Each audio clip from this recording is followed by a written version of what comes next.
So just make sure everyone knows this is the last tagline of 2022. But me and my brother will swear a blood oath that we will be back in 2023. So, hey, Chris, do you have any like exposed blood for a blood oath?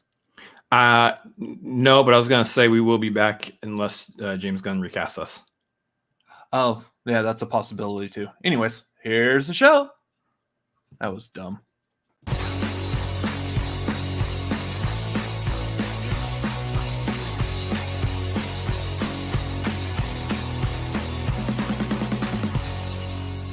What's going on, everybody? It is the Tagline. We are the Cinefanatics. My name is Robert Adams. I'm Chris Adams. And yeah, it's the final tagline for 2022. Surprise!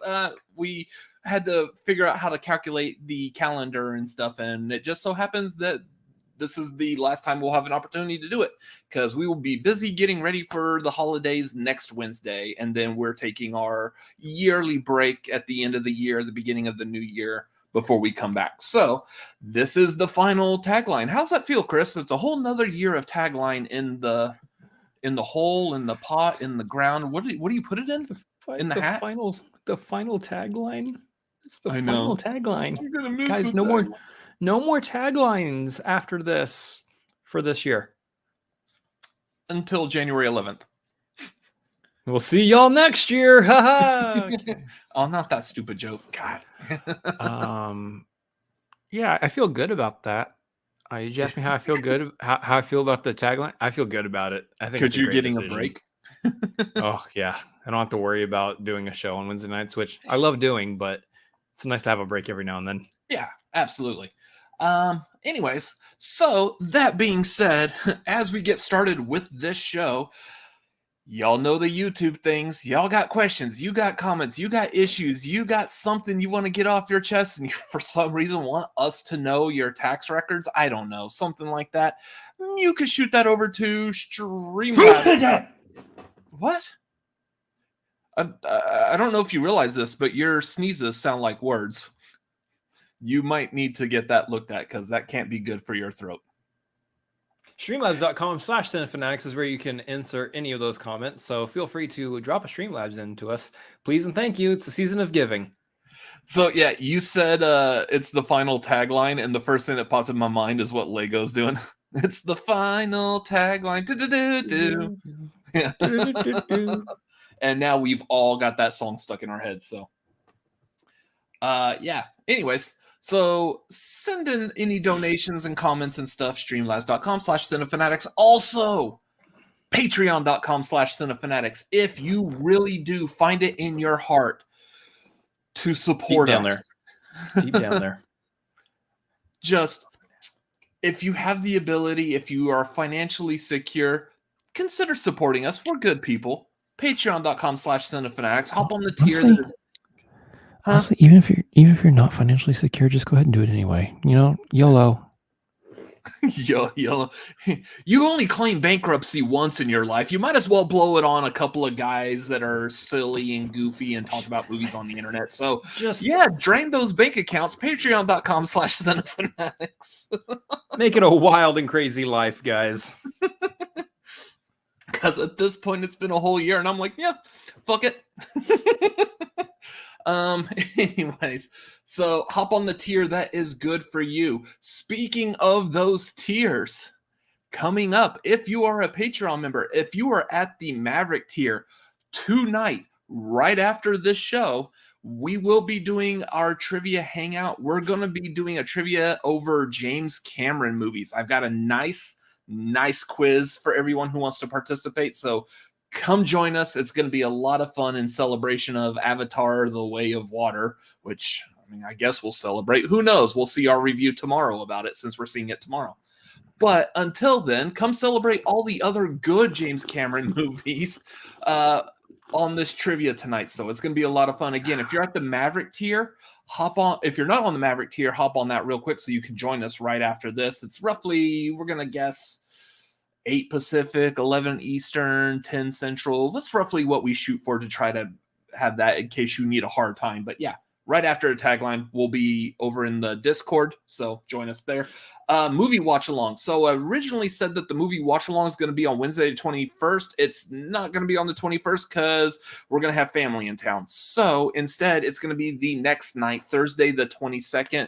We will be watching some form of a holiday movie. There will be a poll up on Patreon either later tonight after the trivia hangout or tomorrow. But I will have that poll up and about. So yeah, be looking for that, vote on that so we know what movies we're watching.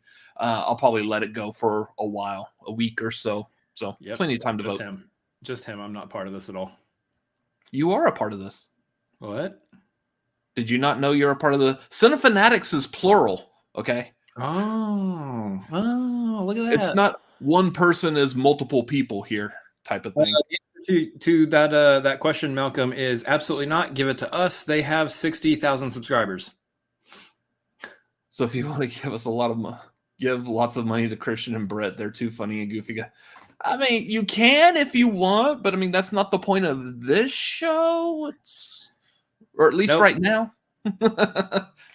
Anyways, so we got poll coming up Thursday the 22nd is the movie watch along. If you're at the $5 due tier, you can join us for that. That will be Thursday the 22nd, 8 Pacific, 11. Oh no.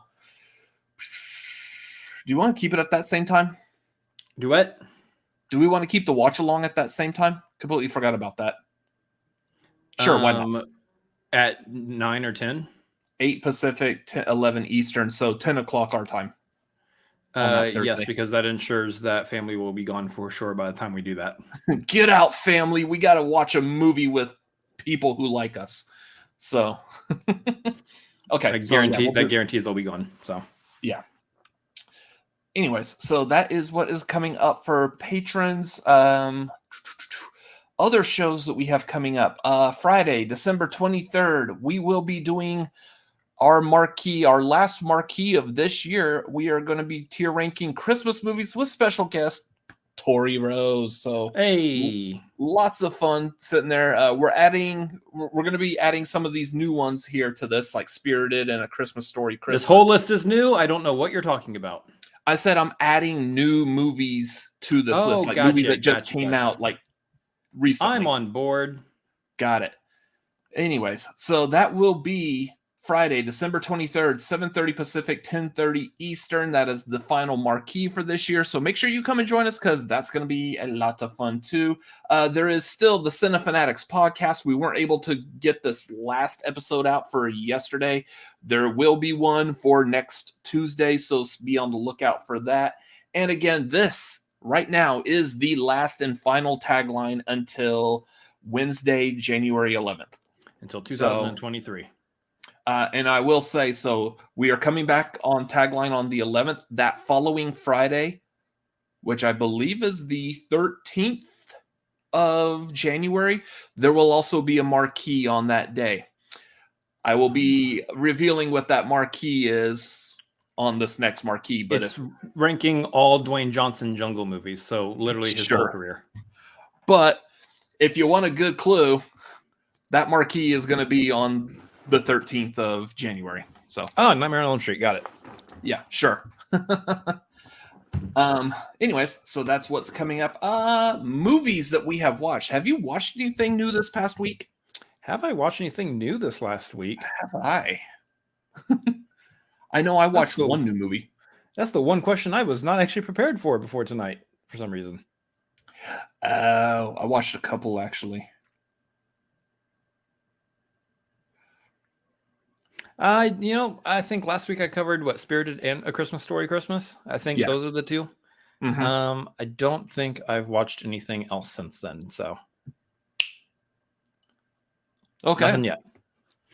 Well, all right then. So I have watched a couple of new movies since last Wednesday, especially catching up on The Abyss, which is a James Cameron movie I've never seen. At this point, I have seen all of James Cameron's movies except his first one, and I don't know if I want. Yeah, I haven't seen his first one, so I'll leave it at that for right now. I did watch Mad God. If any of y'all have heard of Mad God and you hear about how weird and strange it is, that's absolutely true. That is a nightmare of a movie. It is great visuals. It's all stop motion animation by Phil Tippett, which if you don't know who Phil Tippett is, you are definitely familiar with his work. In fact, if you have seen any major blockbuster movie since like the late 70s that had any form of stop motion in it, that was likely Phil Tippett's work. So Mad God was it was a weird movie. I suggest if you do want to watch it as sober as possible, because that's not a movie you would think you would want to be on some kind of mind altering substance. I promise you don't want to be on any kind of mind altering substance for that movie. But yeah. And then I also did watch Christmas Story Christmas, which was just delightful. But I'll talk about more when we do the marquee, because it will be a part of that, as you could see on that thumbnail that I showed. Anyways, that is all the movies I've watched for the past week. What? This looks insane. What? Mad God. Oh yeah, no, it is literally the definition of a batshit movie or a batshit crazy movie. Yeah, it's super insane. I'm done halfway through that trailer. That looks like absolutely just I can't. No. Yeah. That was an experience right there. I thought Pink Floyd's The Wall was the crazy out of the box thing. No. That looks even worse. What's funny is almost every time I've heard someone talk about Mad God, that's the first thing that usually anyone who's seen it is comparing it to is Pink Floyd's The Wall. Because it's almost down that path. It's way more bonkers than The Wall. The Wall is like a Disney favorites animated movie compared to Mad God. Yeah, it's just a bunch of like abstract imagery and weirdness. Yeah, looked weird. So Garth is saying he spent decades making it. Yeah, I think he started on making it like back in the 80s, and then as they came out with more, like, say, I think it was like Terminator 2 or something, when Phil Tippett saw the special effects that were available at that time, he was like, no one's ever going to be interested in this, so he just stopped working on it and then decided to do it again. Like, he was like, there's a nostalgia factor here. This could actually sell and be like abstract art, which is basically what it is. So he decided to dig up the project and continue working on it. And he's been like working on it steadily since, I want to say, like 2013, something like that, 2012, 2013. And it's just now out. So, this past summer it came out. Yeah. Yeah, that's weird. Yeah, Jeremy's like, it kind of, haven't seen it, kind of looks like Mandy. It abstract like Mandy is, but Mandy had more of a storyline. Or Mandy had a storyline. This one, it's kind of weird. From what I saw, Mandy looked more cohesive of a movie. Yeah. Compared to Mad God, absolutely. There's kind of a story in Mad God, but I mean, you really have to like really sit and think about it. Or every time you say Wikipedia article. Every time you say the title, I'm thinking Mad World. Is this Donnie Darko? Yeah. All around me are people pooping. Anyways, yeah, you have to see Mad God to understand that. But no. Oh, you're really selling me on this one. Movie news. Oh, you want to talk about movie news? Well, let me find the movie news thing. Oh, look, I found the movie news thing. Ladies and gentlemen, good evening. This is what's happening in your world tonight. We apologize for the interruption. Back to you. I'm going to give y'all one last box office update of the year. Our next box office update will not be until January, and I don't imagine it'll be a whole lot. Which, yeah, the bummer thing about this is, yeah, they're not really doing a whole lot of like Avatar coverage right at the beginning here. If it plays out the same way as the first Avatar movie, it'll still be. We'll talk about it when we come back, probably, more than likely. So that being said, can we guess what the number one movie in the box office is this week? And Black Panther. The number one movie of the box office next week. Black Panther. Well, one of those is correct. Well, Black Panther is the current number one. Next week will be Avatar, obviously. Yeah, there you go. There you go. Now you answered the question correctly. Black Panther this week, Avatar next week. Yes. Both movies have something to do with people who live in water. So, or a people who live in water. If we're going to count the Na'vi as people, they're an alien. Anyway, Black Panther is number one this week. It is bringing in another $11.2 million. Been out for 5 weeks, so hanging in there at the number one spot for 5 weeks it's nice. It's good. It's good stuff. Number two. Honestly, the top five are all the same movies as they were last week. Number two is Violent Night. Number three, Strange World. Number four is The Menu. Number five is Devotion. And then number six, which Terrifier was number 2. 7. No, absolutely not. Terrifier 2 is nowhere near this list. Number 6, which was number 7 last week, is Black Adam. So that bumped back up a bit, which is hilarious because we'll probably have something to talk about that later. That's actually not incorrect. That is a true statement. Turns out if you ask The Rock, it's one thing. If you ask somebody else, it's another. Number 7 this week, number 8 last week, is The Fabelmans. Number 8 is a Fathom event of Met Opera The Hours. Number 9 is I Heard the Bells. And number 10, spoiler alert.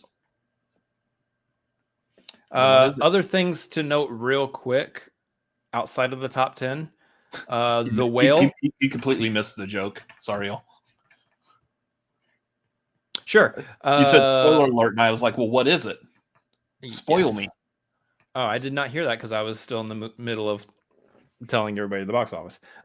So The Whale opened up this week at number 14.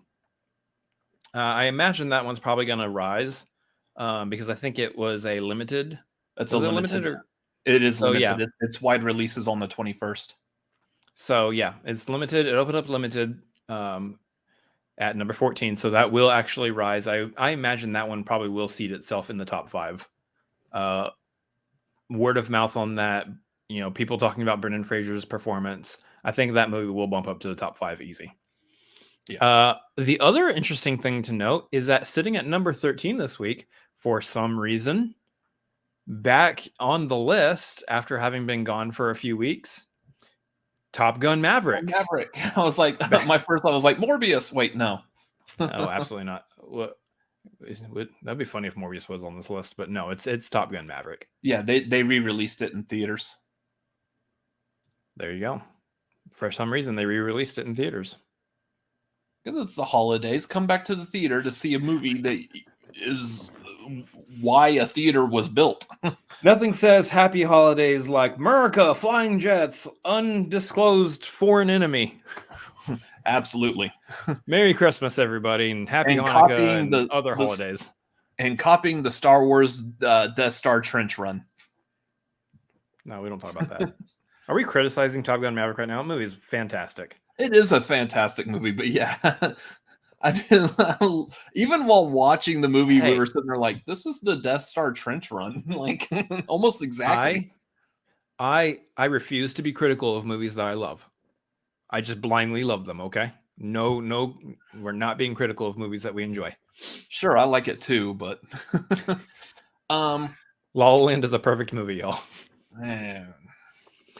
I was also, so I forgot to say it earlier, but I know like when we get towards like the end of the year, and it's typically when after we come off of like this winter hiatus that we're about to do, we usually will go through and do like our top like 10 or whatever for the previous year.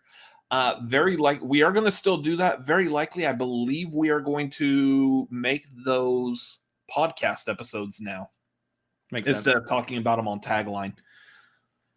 So yeah, those will be probably podcast episodes after we come back.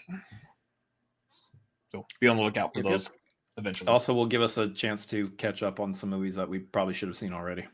Yeah, because I want to see The Whale. I'm almost expecting it's probably going to end up on that list. Just the trailer for it, just look like I want to rank the trailer on the list. Also, yeah, the trailer that just came out. Yeah, it was really good. Also, to be noted, for anyone who's not aware, The Banshees of Inisherin is on HBO Max, and we will be utilizing HBO Max to check that movie out. Mm-hmm. Because everybody who's seen it says it's wonderful. Yeah. So As far I as want to we get know. I want to get those all squeezed in before I actually make like my final. And then of course there's also probably going to be I believe the Oscars aren't going to be until like March or April, something like that. So we'll probably also have to revisit some movies that will pop up on Oscar nominations that we didn't know or haven't got to yet. So yeah, there's a couple of them I still want to get to. Woman King, I want to see that. So I believe that one's supposed to be out like streaming. If it's streaming now, I can't remember. Or if I don't it's think about- so yet. Hopefully here pretty soon. Anyway, that's talking about the future of movies that came out this year that we were impressed with. Now let's talk about a movie coming out next year that we're looking forward to.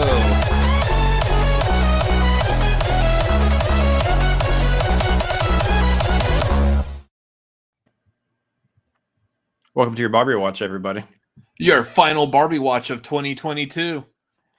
That's Enjoy right. it. I don't have to try to pull Barbie news for like 3 however many whole weeks. I'm so excited. That means when we come back on January 11th, like at least half of that tagline episode is all going to be Barbie watch, catching up on all the Barbie news for the past weeks. No, it's a short segment. Yeah, It'll be whatever the Lego's most gonna recent piece of love news is. that episode. I know what I'm doing. Pink Bestie! Guys, recently Margot Robbie sat down for an Actors on Actors with, I believe, Carey Mulligan. And Hey, she was in that one thing. Carey Mulligan is in that one thing. She's in a couple one things. They had a discussion. They had a brief discussion about the upcoming Barbie movie. One of the things discussed was that Carrie was asking Margot, "Hey, how about that Barbie dream house? We're gonna see a Barbie dream house in the movie?" To which Margot answered, "The dream houses, you'll see some dream houses, and it'll be everything you ever dreamed. Okay?" Wait, she's gonna have more than one? More than one dream house, guys. This is I'm not even breaking news. I'm not even living in my dream apartment, much less a dream house, and she's gonna have more than one? Good Lord. Keep in mind, she is a plastic doll, and her dream houses cost much less than an actual apartment. So yes, she will have multiple dream houses. They also take up less square footage. Yeah. So I'm excited for that. Can we get a President Barbie dream house? Can we get a veterinarian Barbie dream house? Can we get a school teacher dream house? That's not a big dream house, unfortunately, because school teachers don't make a lot of money, and I'm pretty sure Barbie school teacher doesn't either. That's why she has to have all those other jobs. Anyways, guys, we're getting some dream houses in this. I think it's going to be fun. It looks like Margot Robbie was actually working in production on this movie for quite a while too, before they got Greta Gerwig signed on for directing. So that's a pretty big deal. They got a lot of plans and stuff that they're going to work out. I'm hoping, you know what, to the great big Barbie god out there. That's The great just go with me. Just go with me. Is that It's Skipper. when we come back, our first Barbie watch of the year is about a trailer. I'm putting this out into the ethos. Barbie trailer, Barbie watch 2023 when we come back. Anyway, Hopefully. It'll be nice. attached to the Super Bowl in February. I hope so. I really hope so. Can you imagine that people are going to sit in there, they're watching the Super Bowl, and then like halfway through the Super Bowl, all of a sudden,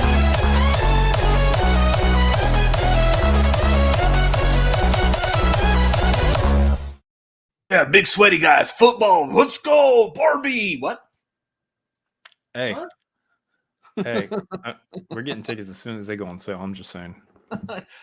I'm expecting that's gonna sell out like Avengers Endgame or No Way Home or something like that. Oop, tickets are available. Bye. It's gonna be huge. Yeah.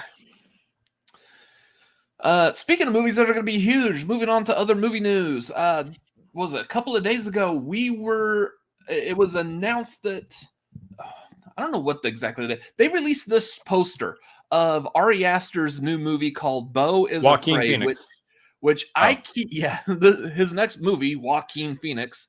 It's some weird poster design here, but I keep calling it Beau is Beautiful, but it's Beau is Afraid. Apparently, it was originally going to be called something else. Beau is Beautiful? Disappointment Boulevard. Oh. So, yeah, it's going to be like a horror comedy, which is going to be weird for Ari Aster. Those of y'all not familiar with Ari Aster's work, he directed Hereditary and Midsommar, which I'm a big fan of Midsommar. Not so much Hereditary. Chris, you've seen Midsommar and not Hereditary, so I guess you're a fan of Midsommar too, because it's the only one of the two you've seen. Missing a couple scenes from Midsommar, but otherwise, yes, I have seen that movie. Yeah. So I'm kind of curious as to where this one's going to go. It says it's described as an intimate, decade-spanning portrait of one of the most successful entrepreneurs of all time. Beau. And it's a comedy horror film starring Joaquin Phoenix. So, yeah, I don't know where this is going to go, but I'm like down for it. This has all the makings of the kind of movie that studios typically don't give filmmakers the money to make. Yeah. And it's happening. Well, Ari Aster has been proven a success twice so far. So he's not de-aged. That actually on the poster is a kid whose name is not Joaquin Phoenix. His first name is Armin. Zola. No, Petition? Or did you say Armin or Arnim? Armin. Armen. Armin. I'm completely off. Yeah. Samsonite. Oh, I was way off. Anyways, so yeah, that's the kid on the poster. Yeah, like the second I saw that poster, I was like, that's not Joaquin Phoenix. And the movie's called Joaquin. I don't get it, but I think that poster was done. Robert sounds so white saying his name. I can't help it. So surprise here. Robert is so white, regardless of whether he's saying someone's name or not. It's the tongue I was born with. Get off me. Anyways, so he never went out into the sun. No. Anyways, like I think this poster may be done that way on purpose, just to throw everyone off, because Ari Aster does seem like the type of person that would make a movie that's gonna be something like that. Everything's gonna be off about it. Nothing's gonna be normal or regular about this movie. There's just gonna be some weirdness to it that's gonna leave the audience like kind of off-putting, whatever. You're gonna feel awkward watching it, is probably where they're going with that. So, yeah. I love Lego's idea. Ari Aster makes being John Malkovich, but it's being Joaquin Phoenix. And it's during the time period where he made that, was it the I'm Still Here or whatever? Yeah, where he was like, he wasn't Joaquin Phoenix anymore. Wasn't he like, he's wanting to be a rapper? Yeah. Yeah. Fake documentary. Weird. Yeah. Anyways, yeah, so that's going to be a strange movie. Can't wait to see more on that. I feel like this will be unofficial Joker 3, probably. Yeah. Anyways, moving on to the blood oath joke from the top of this show. James Cameron and Robert Rodriguez apparently had a virtual blood oath, whatever that means, swearing that they will be making eventually, at some point, sometime in this lifetime, an Alita Battle Angel 2. Hell yeah, let's did it. Yeah. I have a feeling that's one of those movies that's been on the top of every single person's list of movies that have never had a sequel that should have a sequel. That movie was good. I really liked that movie, and it left it wide open for a sequel, and nothing ever came about it. Yeah, that movie absolutely needs a sequel. I want a solid trilogy out of that series. The first movie actually took me by surprise because, one, I knew nothing about Alita Battle Angel. I was mixing words up there. You I sounded didn't know. so white when you said that. Absolutely. I sounded so idiot when I said that. Yeah, so Alita Battle Angel, I didn't know anything about it. I watched the movie and I was like, this is taking me by complete surprise, because other movies of that genre, what do we call it? It's a sci-fi, but it's kind of like a lofty sci-fi, a high concept sci-fi type film with like well-established worlds and this, that, and the other. Those typical kinds of movies, usually they don't work. They usually bomb, they usually fail, and they don't make any money. Like Aeon Flux or Cloud Atlas or something that the Wachowskis are probably attached to in some capacity at some point. Not counting at least one of the Matrixes, and I guess for some people Speed Racer. Anyway. Yeah, so this movie didn't look like the kind of movie that would succeed, but man, I enjoyed the heck out of Alita Battle Angel. I thought it told the story. It covered a lot of ground in the movie. It told the story effectively, and it actually was very cohesive. I understood it. I think everybody was able to understand it. It was great. It was a really well done movie. I think there's a big world to explore there still. And so the fact that they are talking about making a sequel, and it looks like it's, talking this way, it looks like it's high on Robert Rodriguez's priority list here. And then, of course, James Cameron, who's pretty much focused on Avatar movies until the day that he passes away, probably, saying that he's down to produce it still also. That gives me... He have time?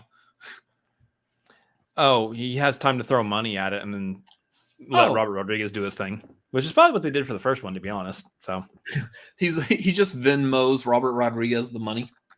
Yeah, essentially. Here's the money. Here's your money. Stick a producer credit. I'm gonna go make Avatar 45 now, or whatever number he's at. Exactly, 4 and 5. At what point?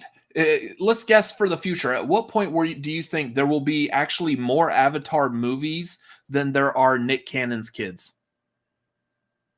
That'll never happen. One is not going to pass up the other. Anyways, I am super excited for Alita 2 because I like that. It was good. Oh man, bad joke. Anyway, moving on. Moving on to this is something I'm Nick Cannon will probably have more kids. Yeah.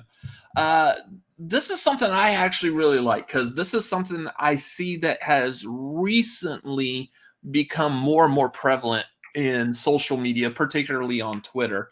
I'll expand on this here in a minute, but the one that really is drawing attention is Patty Jenkins released a letter on Twitter.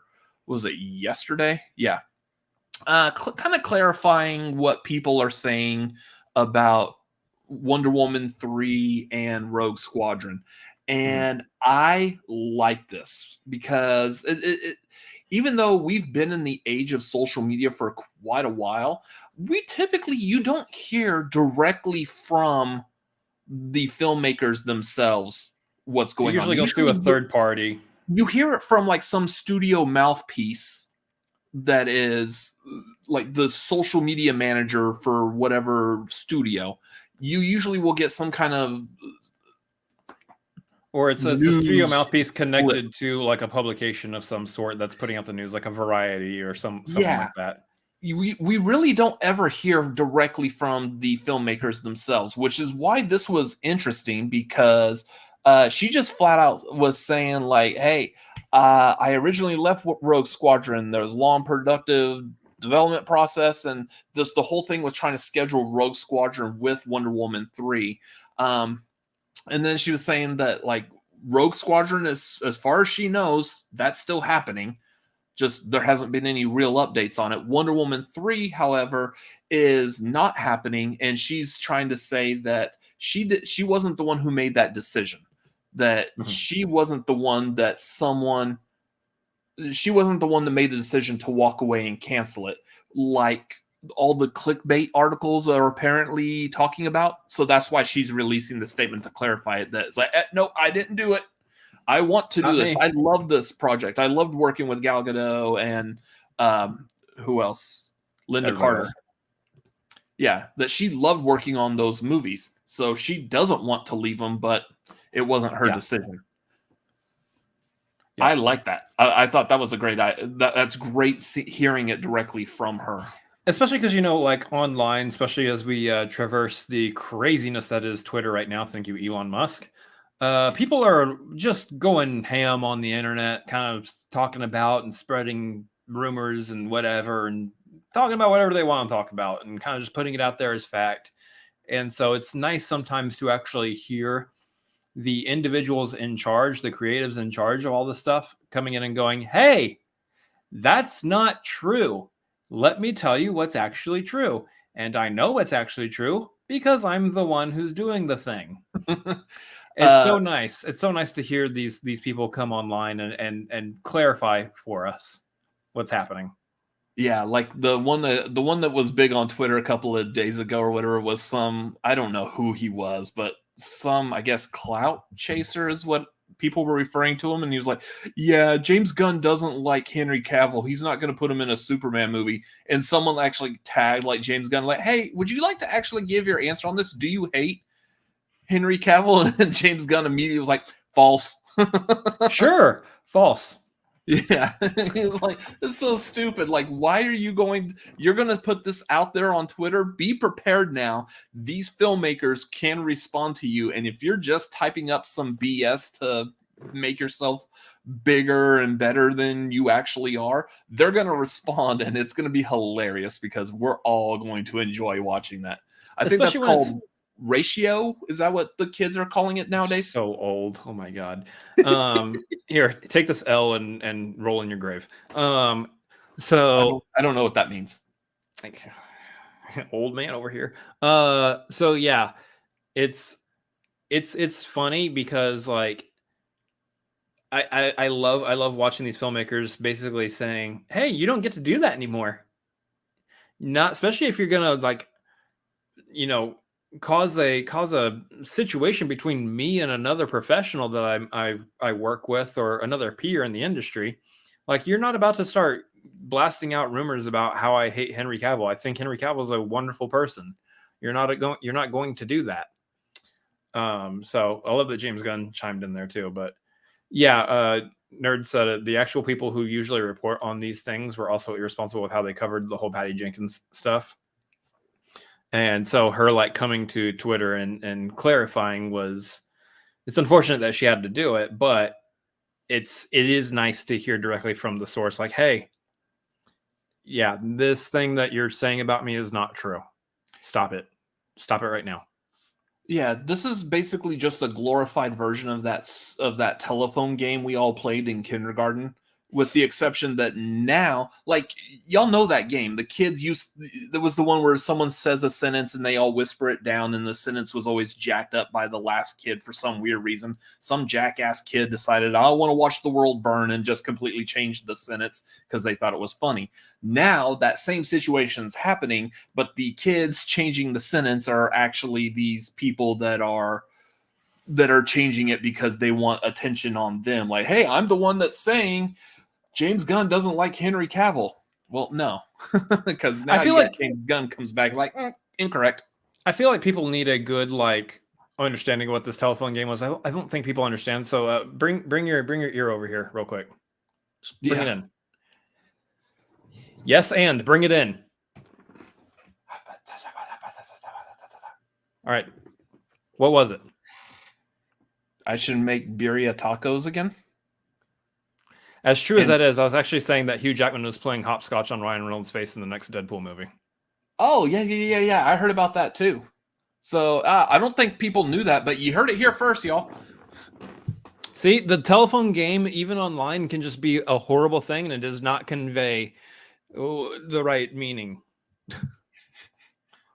I'm going to start a rumor about Robert and Chris Adams being cast in a biopic about the Winklevoss twins. Yeah, that's going to work very well since there's an 8-year age difference between the two of us, but we look exactly alike. Well, at least we're not out trying to eat people on dates. That was about Army I had to Hammer. think about that those one for a who, second. If you're not picking up on that, Army Hammer. Anyway, so Hey.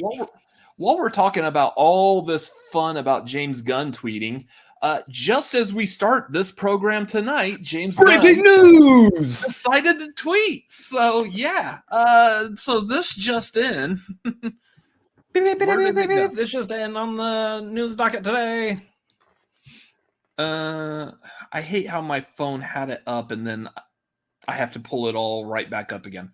That's when you All take right. a screen So grab. James Gunn has said, Peter and I have the DC slate ready to go, which we couldn't be more over the moon about. They'll share more information in the new year. Among those on the slate is Superman. In initial stages, our story will be focusing on an earlier part of Superman's life, so the character will not be played by Henry Cavill. So this isn't saying that they're recasting Henry Cavill like he hates Henry Cavill. No. They're purposely doing a story that's going to have an earlier, younger version of Superman, so they don't want to use Henry Cavill for that. They're going to hire a younger actor. But my Snyderverse. Yeah, but what's funny is, like, even just as this broke on Twitter, like, it says, like, 57 minutes ago from where I'm looking at right now. So this just broke just as we were about to start this show. Yeah, I've already seen everyone retweeting and quote tweeting and whatnot, and they're like, James Gunn decided not to put Henry Cavill in. They're highlighting the angle of that James Gunn doesn't want Henry Cavill in his movies instead of highlighting the proper angle. He's not making a movie with the Superman of Henry Cavill's age. He's doing a younger Superman, so he has to hire another actor. So yeah. Henry Cavill is, unfortunately, at this point, aged out of the direction they want to go with Superman. I believe the man is, if he's not in his 40s yet, he's pushing 40s. So we're talking about a Superman that we want to keep around and utilize for the next probably decade and a half. Given you again, using the MCU as our blueprint here, we're probably going to want to keep a Superman around for about a decade and a half. And if you're bringing in the Superman in his 40s to be that Superman, you're probably going to end up with a 50-something-year-old Superman, which is fine if they want to do like a Kingdom Come storyline or something like that, I guess. Which I think he's already tweeted out like images from Kingdom Come. Yeah, so I don't think that they're obviously not gonna keep Henry Cavill at least in a single universe storyline as Superman. Maybe in a multiversal he might show up as Superman, but I could easily see them, especially based on what James Gunn has tweeted here, where they've had conversations with Henry Cavill. I could see him coming back in a different role. He might not be Superman, but he might be another person. You know, he's got that Batman. He's got that square jaw look that most of those superheroes typically have. So it would not be too out of left field if Henry Cavill did not come back as somebody else in a prominent way. Hey, I heard there might be an opening for someone to play the Flash coming up. At this point, there's an opening for everybody, but yeah. I don't know if I'd cast Henry Cavill as the Flash, but yeah, like Henry Cavill as Jor-El or Jonathan Kent would be good. That'd be interesting. Yeah, so we'll see, because I mean, we obviously just got Black Adam. Everybody at this point knows the post-credit sequence because Dwayne Johnson told us the post-credit sequence before Black Adam came out. Yeah. So yeah, we now know that that's going to go nowhere, and that with this news, granted, they could go in a different story, do a completely different storyline. But I would argue that with this news and based on the setup at the end of Black Adam, that the story earlier saying that Black Adam 2 is unlikely, I think makes more sense at this point. Just because otherwise they'd have to do a completely different story compared to what they set up in the first movie. They already introduced Henry Cavill in it. I really think that this right here is your indication of nearly a completely clean slate sweep. which I think I've is been talking about. Yeah, which you've been talking about, and what I believe that we're going to see from probably the end of the Flash movie.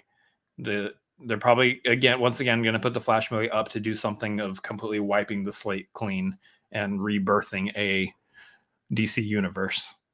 Yeah. So that includes that does include every movie that we've seen, every movie that we've seen come out this year, like Black Adam, and every movie that's currently on the slate, including Aquaman 2 and The Flash. And we'll see where Blue Beetle lies, because that movie probably could still be edited in such a way where it might fit in line with whatever they're planning on doing next. Yeah.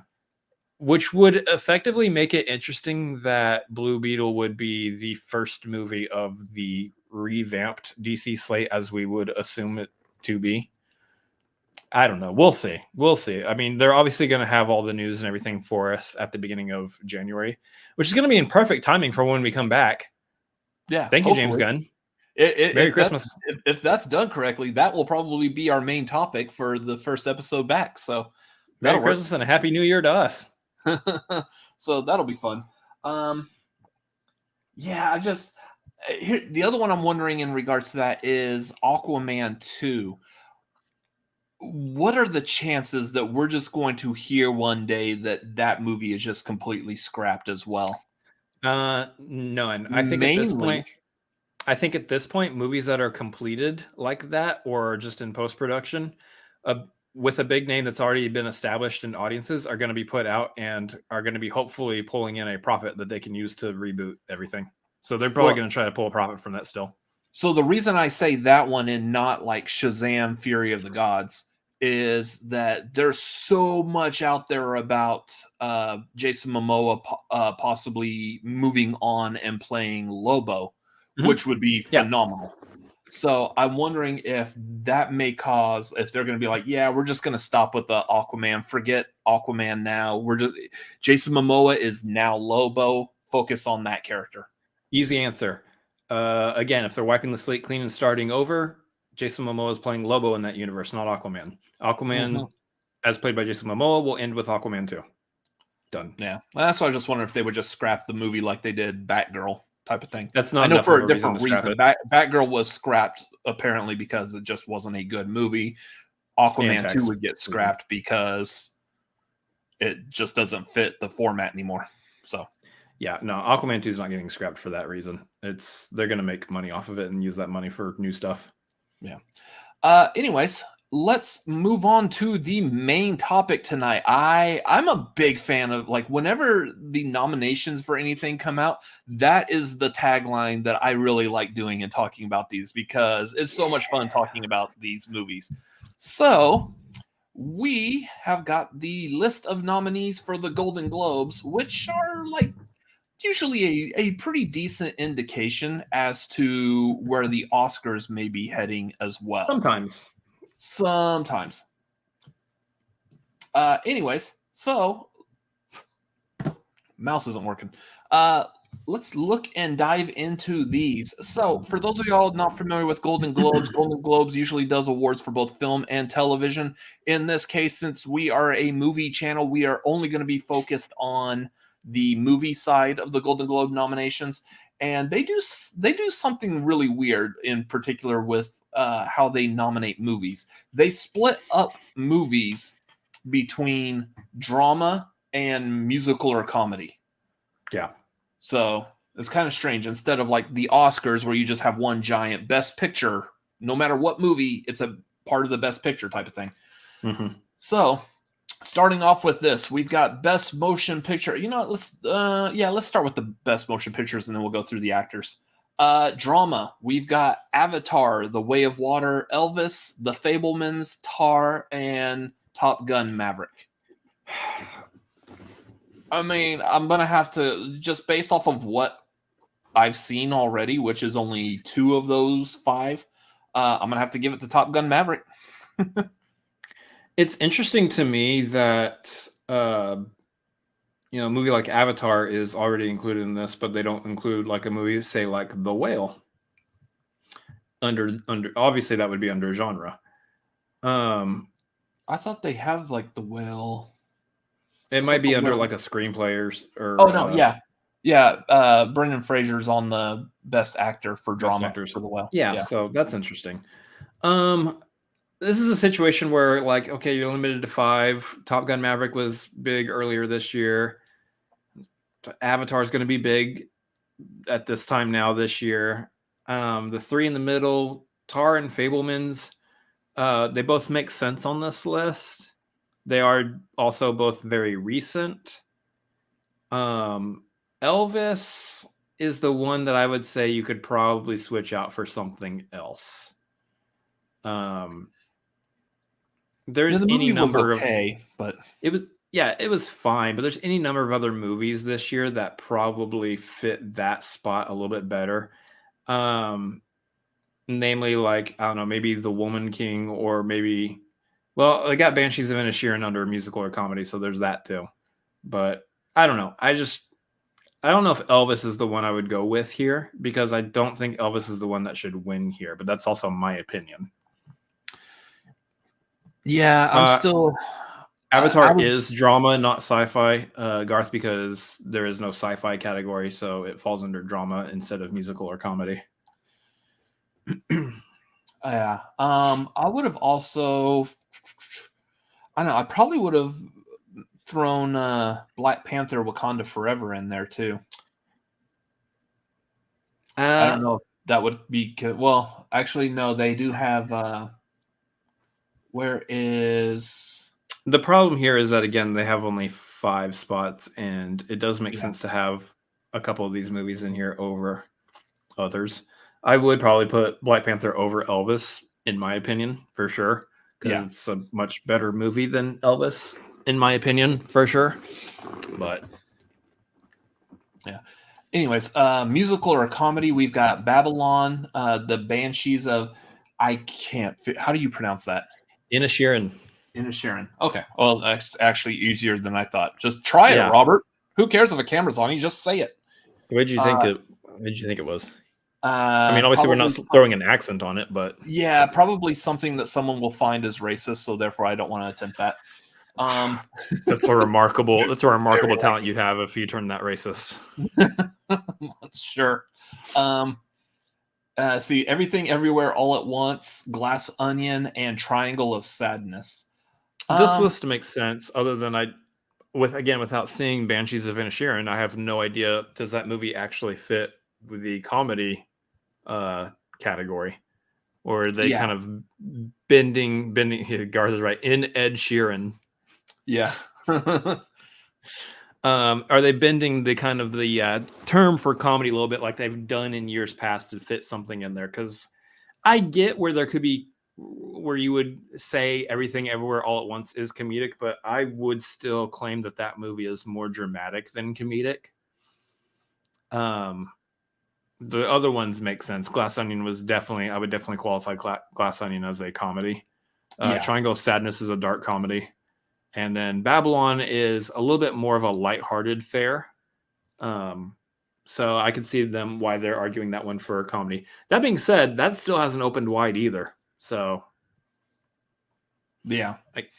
I see that there's probably going to be a good argument for Everything Everywhere All at Once. I still I need to rewatch it because I didn't connect with it like pretty much almost everyone else on this planet has.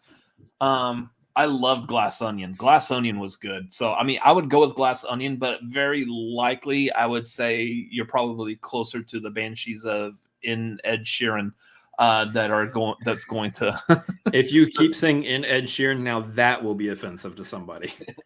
In Sheeran, yeah. That sounds more like the type of movie that would win. Maybe not so much Glass Onion, but I mean, I'm glad Glass Onion got the nomination. So my La La Land loving heart would look at Babylon and go, I hope so, but also I haven't seen Babylon. And look, as much as I like Damien Chazelle, I haven't seen Babylon. Nobody's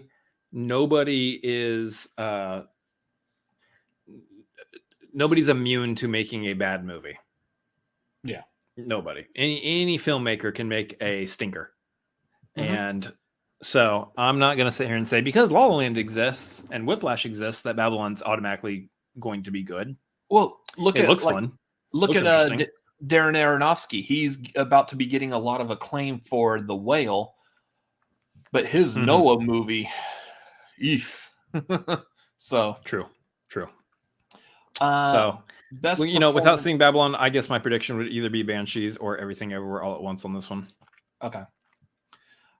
Best performance in motion picture drama by an actor. You got Austin Butler for Elvis, Brendan Fraser for The Whale, Hugh Jackman in The Son. What, Hugh Jackman was in a movie this year? Hugh Jackman was in a movie this year. Bill Nighy in Living. Bill Nighy was in a movie this year? Bill Nighy was in a movie this year. And Jeremy Pope for The Inspection. Yep. I mean, the only one of those that I've seen is Elvis, and I think Austin Butler did a fantastic job playing Elvis Presley. Oh, yeah. He was not the problem with that movie whatsoever. No, but again, just the trailer for The Whale, I'm like, give it the awards. Like, Brendan Fraser is going to be phenomenal in that movie. I think the buzz is around Brendan Fraser right now on The Whale. I have a hard time seeing anybody else getting propped over him at this point. Yeah. Actress for drama. You got Cate Blanchett for Tar. Done. I'm pretty sure I'm mispronouncing that because there's an accent on the A, but I haven't heard anyone say what it is. Olivia Colman for Empire of Light. Viola Davis for The Woman King. Ana de Armas for Blonde. Wow, and that's in there. Michelle Williams for The Fabelmans. Okay, so it's not Blonde. Sorry, Yeah. Ana de Armas. It's not. That movie's not going to get a single thing. So real quick though, she does look good as Marilyn Monroe. Sure, but just from a pure, like, that movie's probably not going to get anything. The only reason Blonde gets any award whatsoever in this is if Netflix forks over a ton of money to make sure that it gets an award. We're talking about, yes, it is bought. Those kinds of situations do happen. These kinds of campaigns are won with funds, and if Netflix is going to drop a ton of money to try to highlight Blonde, that is the case. But I think they'd be wiser if they saved their money and put it towards a different movie. Yeah. I think right now your choices here are Viola Davis for The Woman King or Cate Blanchett in Tar. I heard this is like one of Cate Blanchett's best performances. That's what I keep hearing. So yeah, those are both movies I want to see. So yeah, I do like this. The Son was directed by Florian Zeller. Previously did The Father. I'm waiting for his next movie, The Holy Ghost. So yeah, The Father, The Son, and The Holy Ghost. That's great. What if he actually does that? What if that actually, like, I'm pretty sure I've seen that joke before. Sorry, Malcolm. But like, what if that actually is what he's going to do? His next one will be The Holy Ghost, Holy Spirit. The Holy Trilogy. It'd be funny. That's great. Best performance in a motion picture, musical, or comedy. Actor, you've got Diego Calva for Babylon, Daniel Craig for Glass Onion, Adam Driver for White Noise, also a movie that hasn't like officially isn't wide yet, I guess. Colin Farrell for The Banshees of Inisherin. Yay! And Ray Fiennes for The Menu. So we've seen we've seen Glass Onion and The Menu. So we know Daniel Craig and Ray Fiennes on this list. I don't think Daniel Craig's going to get that. I don't either. He's a delight in that movie. He's a delight as Benoit Blanc. Yeah. This is something I would probably actually lean, from what I'm hearing so far, like the talk, I would probably go more for Colin Farrell. I think it's more Colin Farrell at this point. But also, we have yet to see White Noise, Babylon. Ray Fiennes did fantastic in The Menu. He does deserve to be nominated up here. I think that's a great nomination spot, but I don't think it's a win. I think for sure you're looking at Colin Farrell probably on this one. Yeah. Actress, you got Leslie Manville for Miss Harris Goes to Paris. That's a fun one to say. I love that. Miss Harris Goes to Paris. Yeah. Margot Robbie. Everyone do that real quick. Just where you're sitting at right now, just say Miss Harris Goes to Paris. You feel better? Is that good? Everyone got a smile? Cool. None of y'all did it. Y'all are all fantastic people. Margot Robbie for Babylon. Anya Taylor-Joy for The Menu. and Emma Thompson for Good Luck to You, Leo Grand, and Michelle Yeoh for Everything Everywhere All at Once. Michelle Yeoh, done. Yeah, that's. I mean, we've seen the menu. I think Anya Taylor-Joy did good in that movie. Especially the ending of that with her character was really good. But I'll be honest on that one. It doesn't feel like anything that has been out of the bucket of anything else that Anya Taylor-Joy has done. You know what I'm saying? It feels like it's she played it safe in her own ballpark, which she's great. She's fantastic, but I don't think that character required much more from her than what she usually does. The only other one, like, I haven't seen Babylon or Mrs. Harris Goes to Paris. The other one I would say is like Emma Thompson for that Good Luck to You, Leo Grand. I know that didn't get a lot of like strong word of mouth. It was a Hulu movie. It's about an older woman who is trying to like reinvigorate her sex life. She hires a male escort who's like teaching her stuff or whatever. Like, I've heard good things about the movie, just they haven't been enough for like the word of mouth to actually spread to drive more people to watch it. But I heard her performance in that was really good. But yeah, I would probably agree Michelle Yeoh for Everything Everywhere All at Once. Yeah, I think it's Michelle Yeoh for the musical or comedy, and it's Cate Blanchett for the drama. Yeah. So going on to Best Supporting Actor. So these ones are not broken up by drama or musical or comedy. So this is just a Best Supporting Actor, Best Supporting Actress. For actor, you got Brendan Gleeson. So you got Brendan Gleeson and Barry Keoghan for The Banshees of Inisherin. I love that you can say Keoghan, but you can't say Inisherin. I've said it more often. I mean, after talking about like him being the Joker, him being in Eternals. Brad Pitt for Babylon, Ke Huy Quan for Everything Everywhere All at Once, and Eddie Redmayne for The Good Nurse. Again, without having seen that Banshees movie, I would be very, very likely to give it to Ke Huy Quan for that damn Banshees movie. Can't pronounce the damn title. I would very likely give it to Ke Huy Quan for Everything Everywhere All at Once. That being said, I do think it's between those two. I think it's Ke Huy Quan and Brendan Gleeson. Yeah, I don't know how much. I didn't even just sitting here thinking. I didn't even realize that Barry Keoghan was in that movie. I guess I heard about it, but it just didn't dawn on me. So I do think that you're looking at Brendan Gleeson or Ke Huy Quan. I don't think you're looking at Brad Pitt for Babylon, because from what I've seen from the trailer, again, we're talking about not too far out of Brad Pitt's wheelhouse, which here's the thing. Brad Pitt wins awards for Brad Pitt's wheelhouse. Once Upon a Time in Hollywood. And the nominees for Best Brad Pitt are Brad Pitt for playing Brad Pitt. But some of these other choices, I just don't think you give Brad Pitt an award for doing a Brad Pitt role, Yeah. So I don't think it happens this year. Yeah. Supporting actress, you got Angela Bassett for Black Panther Wakanda Forever. Yeah, there's no reason to read any of the rest of these. Carrie Condon for that Banshees of Inisherin. I'm going to be so good at saying that title by the end of this, by the way. Because I think Banshees of Inisherin actually has the most nominations from all the movies anyway. So sounds like Jamie Lee Curtis for Everything Everywhere All at Once. Dolly De Leon for Triangle of Sadness, and Carey Mulligan for She Said. I like Jamie Lee Curtis. I think she's the right choice here for this movie. It needed to have been Stephanie Sue, who plays the daughter in Everything Everywhere All at Once. She should have gotten supporting actress over Jamie Lee Curtis. If you had to choose one other person from that movie, Stephanie Sue over Jamie Lee Curtis. But Jamie Lee Curtis is a safe pick because of her name. Sure, yeah. So that's why they went with Jamie Lee Curtis. But yeah, it's definitely Stephanie Sue. Overall for the category, it's gonna be Angela Bassett.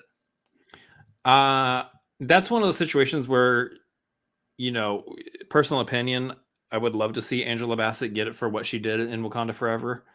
Golden Globes aren't Oscars, and so maybe, but I could also see, I could see maybe Carrie Condon getting it, or even Carey Mulligan. I don't. I'm just glad Jamie Lee Curtis wasn't nominated for Halloween Ends. Yeah, that's probably good. Yeah, and Lego says the same thing. Stephanie Sue was robbed. Yep. Yeah. And it should have been her instead of Jamie Lee Curtis, but it is what it is.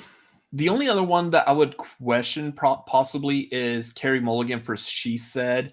I haven't heard too much about that movie. That's a movie that's basically like the biopic of everything that happened to Harvey Weinstein at the beginning of the Me Too stuff. So I don't know like how good the movie actually is, but that's one that like I think if more people were watching it, we'd hear more word of mouth. I might lean towards that just because that's a very strong performance that you would have to have in a movie of that story. So best director, you've got James Cameron for Avatar Way of Water, the Daniels for Everything Everywhere All at Once, Baz Luhrmann for Elvis, Martin McDonagh for Banshees of Inisherin, and Steven Spielberg for The Fabelmans. That's kind of a stat category there. Yeah, I mean,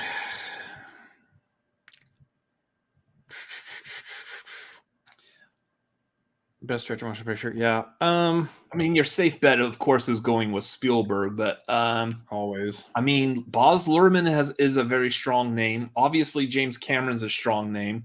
Martin McDonagh is a strong name. The Daniels haven't done very much yet, but I could see them being a shoe-in just because of how like crazy that movie is and the way they were able to wrestle it all together. So I don't know. I don't think it's going to be Elvis, but in the hopeful light, I think we're looking at the Daniels. But in the more realistic sense, based on again how money talks, I think you see Steven Spielberg get it. Yeah, it's basically Steven Spielberg essentially winning an award for auto biopic. Yeah. Didn't that happen before? Who else did that? Didn't like Scorsese do like a biopic, something like that? No, it was I believe it was last year. It was yeah. Oh, the what's his face? Yep, you got it. Hercule Poirot. Yep. Exactly. I'm blanking on his name. Hey, we're so far out of. So come on tonight. We're gonna do movie trivia tonight, where we're gonna be working out this muscle. Feel free to jump on our Patreon, patreon.com/cinefanatics. We're gonna all together work on that muscle together. What is the name of the city? It's in Ireland. What was that? I keep thinking Beirut, and I'm like, that's not it. Kenneth Branagh. Yes, that's it. It's not Beirut, though. It's Garth got it before you. I know, and there's a delay, too. So I had been sitting here already stewing about this before Garth even heard me sitting here stewing about this. So I know that. Belfast. Thank you. Award Malcolm. The point to Garth. Wins the award. Or Malcolm and Garth share the award. They both got it, so yeah. Well, Nerd technically said Belfast faster in the chat. I'm going to start I'm going to start making like little like Cinefanatics awards for stuff like this that we're just going to mail off to people. At the end of the tagline, whoever gets it quicker than any of us. Yeah, that would be fun. That might be something we might institute going into the new year. Absolutely not. We'll see. We'll talk about it off camera. Sure. Anyway, yeah, Steven Spielberg will probably end up getting it here. Yeah, based on the fact that it's Golden Globes. I don't think Steven Spielberg gets the Oscar, but I think he gets the Golden Globe. Yeah. Best screenplay, we got Todd Field for Tar, the Daniels for Everything Everywhere All at Once, Martin McDonagh for Banshees of Inisherin, Sarah Polley for Women Talking, and Steven Spielberg and Tony Kushner for The Fabelmans. Apparently, Tony Kushner was also Steven Spielberg as a kid, so he helped write The Fabelmans. Yeah, for sure. Garth's like a Marvel no prize, exactly, Garth. That's actually a good idea. Again, this is a situation where like you kind of like to see the Daniels win this one, but this is also kind of a stacked roster here. Tar, Banshees, Fablemans, yeah, all of these I think have a real clear shot here. So what I'm wondering though, is particularly with Everything Everywhere All at Once, again, right after watching that movie, wasn't necessarily a huge fan. I didn't connect with it again like the way everyone else in the living, breathing world did. But what I did admire from that movie, I don't know if it's necessarily the screenplay or if it would be like the editing or cinematography of it. I think it's probably the editing that I really liked about it. Yeah. Here's the thing. I'll say this. We're looking at the Golden Globe nominations right now. Precursor to Oscars. I will say right now, I'm expecting to be completely disappointed in the Oscars as far as Everything Everywhere All at Once goes. I think it will get nominations. I will not be surprised. I will be disappointed if it walks away with absolutely 0 awards. Yeah. I think if nothing else, Michelle Yeoh deserves the award for that. Yeah. I would love for her to get it. We'll see. At this point, I feel like I've been so burned by these snubs and everything from the award shows that I'm like, she should, but it's probably not going to happen. Yeah. So we got, Nerd is saying editing is the most amazing technical element of it. Yeah. And then Malcolm saying Globes like to spread the love. Whoever wins, director won't win screenplay. So Daniels could get screenplay, Spielberg gets director, or vice versa. Yeah. Yeah. Makes sense. Best original score. You got Carter Burwell for The Banshees of Inisherin, Alexandre Desplat for Pinocchio, for Guillermo del Toro's Pinocchio. Ooh, we gotta specify that. Yeah, because there's like 10 Pinocchio movies over this past year, something like that. I think there's actually like 3, but whatever. Okay, y'all. Garth is gonna attack me on this one. Where are we at again? Where are we at again? Best original score. Hildur Guðnadóttir. I know the end of the name is Dottir. I got that part because I understand how the naming works there, but yeah. So she's nominated for Women Talking. Justin Hurwitz for Babylon, and John Williams for The Fablemans. All right, John Williams wins. I don't know. Indiana Jones is his last score. I know. John Williams wins. Lifetime achievement. I think. Of course, we're talking about the Globes here, not Oscars. So who knows? I feel like that's more likely. He's probably gonna. I don't know if he'll get for Fablemans. I think, like in this category, it's probably going to lean more towards either Carter Burwell or Justin Hurwitz. Justin Hurwitz already has a pretty decent track record with music, so yeah. I got a record on my wall signed by him, and I don't know that he gets it. Well, you're just a big supporter there. You should take that record off your wall. He does good with music. He really does. But you're up against John Williams in one of the last movies he's going to make. Nerd says the Fableman scores nothing. That might be true. But again, we're talking about the Globes, in which case it doesn't. This is a situation where the award doesn't necessarily go to who deserves it, but as much as, where the money is at. And it's John Williams. Well, Garth, I don't know how else to say that. He does good with music, all right? I do great. He makes the music well. He makes well music. Speaking of which, best original song. He makes music in a well? Yeah. You've got Carolina from Taylor Swift from Where the Crawdads Sing, or written by Taylor Swift. Ciao Papa from Guillermo del Toro's Pinocchio. Hold My Hand, which I guess was done by Lady Gaga for Top Gun Maverick. Lift Me Up by Rihanna for Black Panther Wakanda Forever. And one of our favorites, Nato Nato from RRR. Can I just give it to Nato Nato anyways? Because I would love to. Stuck in my head. I would love to give it there, but it's definitely going to be Rihanna. Yeah, I have a feeling. Yeah, I have a strong feeling that Rihanna's probably going to get it from there. I'm not. I like Top Gun Maverick, but I'm not that familiar with Lady Gaga's song. I can't remember the song. Yeah. And I like Lady Gaga. She does good music. Mm-hmm. But like this didn't have the sticking power that like say Shallow did. So, although Shallow was the focal point of that entire movie anyways. Yeah. I think Lift Me Up has like a much more stronger meaning, more a bigger presence in Black Panther. But Nato Nato is such a good movie, or such a good song. that whole part in the movie is so great. I wish I want RRR to get every award it's nominated for. So yeah, right. As much as I would love to say RRR here, I definitely think it's going to be it's going to be Rihanna. I mean, the partnership of they got Ludwig Göransson's on there, and Ryan Coogler had a part in it too. I think it's going to be hard to turn away that one in this case. I'm actually surprised that Ludwig Göransson didn't get a nomination for Best Score. Not in the Globes. He might for Oscars. The Oscars.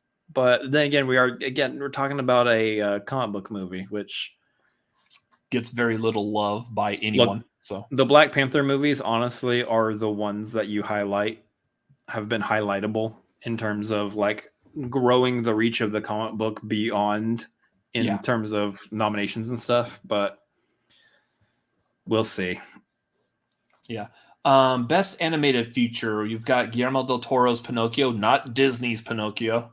Inu-Oh, I don't know what that is. Marcel the Shell with Shoes On, Puss in Boots: The Last Wish, and Turning Red. Based off of popularity, I would probably have to go with Turning Red, but I also I've heard so many people just absolutely love Marcel the Shell. Hold on, I'm trying to keep up with the list too, and so I can see them because I can't remember all five when you say them. Animated, where is it at? Inu-Oh, what is? Oh, it's at the very bottom. Okay. Guillermo del Toro's Pinocchio, Inu-Oh, Marcel the Shell with Shoes On, Puss in Boots, Turning Red. I heard Puss in Boots is actually really good, but yeah, there's three. Not knowing about Inu-Oh because I can't really speak to that. There's three on this list that I think you see kind of run away with it. It's Pinocchio, Marcel, or Turning Red. Yeah, and the only reason Turning Red is in there, as much as I like the movie and as high as it is on my list still for the entire year, it's Pixar. Regardless of how you feel about the movie, it's Pixar. And Pixar is pretty good at getting the feels and getting the people to watch. So Pixar has a history. It has a track record with these awards. Yeah, I haven't seen Guillermo del Toro's Pinocchio yet. I want to watch it. But yeah, I also haven't seen Marcel. This is probably what we're going to be doing most of the time during our break, is catching up on all these movies. So I expect to come back from the break, and whenever we're talking about, I believe, when is the Golden Globes? January 10th. So yes, we will be back the day after the Golden Globes. So our first tagline back will also be talking about the Golden Globe winners. So we're going to end it with talking about the nominees and come right back talking about the winners. That just worked out. Yeah. Well, it's just going to be like 8,000 news stories that we're still going to miss while we take a hiatus, because that's always how it works. Yeah, so very likely we're just going to be talking about like the Golden Globes and whatever James Gunn stuff. Hopefully James Gunn stuff doesn't actually get announced until the following week, because those are going to be our only two news stories if that happens. Yeah. But yeah, that'll give us time. I'm almost certain that by then I'll have watched like Pinocchio, Marcel the Shell, I'll be caught up on some of those. Also, Nerd, yes, you have to be very specific about that because one of them, at least, was definitely just okay, if not great. Yeah. Depending on who you ask. I thought it was fine. And then highlighting best non-English language film, you've got All Quiet on the Western Front from Germany. You've got Argentina 1985 from Argentina, go figure. Close from Belgium. Decision to Leave from South Korea. And RRR from India. Normally, I would not have a whole lot of opinion about this category, but one of these movies I have seen, it's RRR. Yeah. Again, if RRR is being nominated, I want RRR to win. So, does it deserve to win all these things? That's up to you, the individual, with your opinion. I say, sure, why not? It was great. All right. So, out of all that's all the movie nominations for the Golden Globe. So, out of all those films with multiple nominations, you've got with 8 beating everyone else is Banshees of Inisherin. 6, you've got Everything Everywhere All at Once. 5, you've got Babylon and the Fabelmans. With 3 nominations, you have Elvis, Del Toro's Pinocchio, and Tar. And then with 2 nominations, you've got Avatar, Black Panther, Glass Onion, Menu, RRR, Maverick, Triangle of Sadness, and Women Talking. Interesting. So, yeah, this is definitely going to be probably a banner year for Banshees of Inisherin. And if they actually pull out most of the wins here, there's probably going to be a lot of nominations for them come the Oscars as well. That's gonna pump it up as big Oscar buzz for sure. Yeah. I think it's already gonna have huge Oscar buzz no matter what happens at the Golden Globes, but it would only improve it even more.